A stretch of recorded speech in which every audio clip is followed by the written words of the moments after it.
कई बार कोई कोई पूजन ऐसी होती है, कोई कोई पूजन ऐसी होती है जिसमें पत्नी कई बार अकेली पूजन में बैठ जाती है।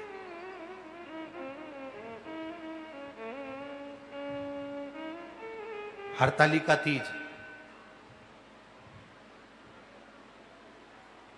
करवा चौथ,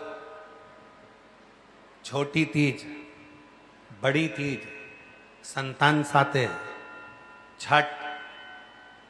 अब आप लोग तो ना जाने कहां कहां से आए हो, तो हमको तो नहीं मालूम कि तुम्हारे उधर कौन सी पूजन होती है, पर कोई कोई पूजन ऐसी होती है कि पति दुकान पर रहता है, अपने काम में लगा रहता है, पत्नी अपना चुंदड़ी मुंदड़ी पहनकर अपना श्रृंगार कर कर उस पूजन में बैठ जाती है और अपने हिसाब से वो पूजन कर लेती है। छोटी पूजन घर में जो छोटी सी पाटा माटा लगाकर अपने हिसाब से वो कर लेती।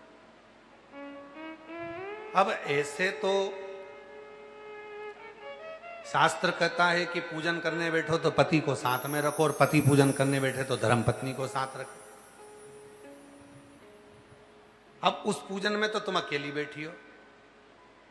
जो छोटी पूजन तुम्हारे घर में उद्यापन की पूजन कोई करती हो, कोई करवा चौथ का पूजन कर रही हो, कोई पंचमी का कर रही हो, कोई छठ का कर रही हो, कोई तीज का कर रही हो, कोई दूज का कर रही हो, कोई भी पूजन तुम करती हो घर के अंदर, कोई कोई दीवार पे बनाकर करती हो, कोई पाटे पे बनाकर करती हो, तो जो पूजन तुम कर रही हो तुम तो अकेली कर रही हो, अकेली।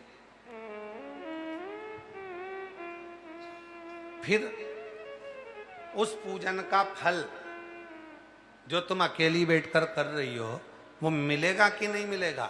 तो शिव महापुराण में स्वयं भगवान श्री महेश से माता उमा जी ने पूछा था, जब नारी अकेली पूजन करने बैठेगी, मान लो कोई पूजन ऐसी है जो अकेली कर रही है, हरतालिका तीज कर रही है, करवा चौथ कर रही है, तीज कर रही है, छठ कर रही है, पंचमी कर रही है, दूज कर रही है, उस पूजन का फल स्त्री को प्राप्त होगा कि नहीं होगा? तब शिव जी ने कहा, भगवान महेश बोले, सुनो पार्वती, जब कोई स्त्री अपने घर के आंगन में, अपने घर के क्यारे में, अपने घर के अंदर बैठकर जब कोई भी पूजन भले अकेली भी करती है, या मंदिर के अंदर बैठकर कोई भी पूजन अकेली करती है, या यज्ञ मंडप में बैठकर भी कोई पूजन अकेली भी करती है, तो वो पूजन अकेली नहीं मानी जाती, वो दोनों की जोड़े से ही मानी जाती, दोनों की जोड़े से मानी जाती। क्यों?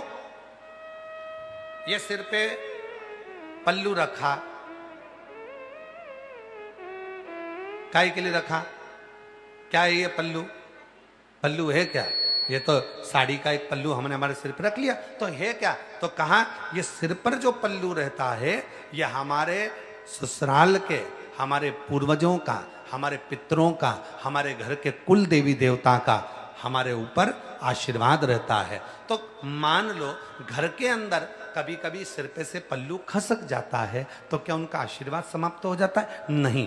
कहा जिस घर के अंदर पितरों की पूजन, जिस घर के अंदर कुल देवी देवता की पूजन, जिस घर के अंदर भगवान शिव की आराधना साधना, तुलसी का क्यारा या भगवान शंकर की आराधना साधना होती है, उस घर की छत के नीचे कहीं पर भी पूजन कर लो, उसका फल अकेले प्राप्त नहीं होता, पति के साथ ही प्राप्त होता है, पुण्य फल प्राप्त होता है। वो पूजन अकेली नहीं मानी जाती।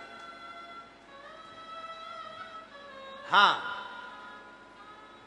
खुले आसमान में अगर कोई पूजन कर रहे हो तो उसका फल, इसलिए कहा कि खुले आसमान में भी पूजन करना तो सिर पे पल्लू डालकर करना। सिर पे पल्लू डालकर क्यों?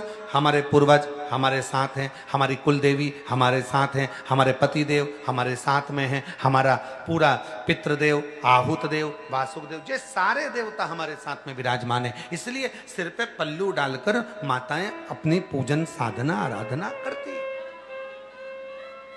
भजन करती।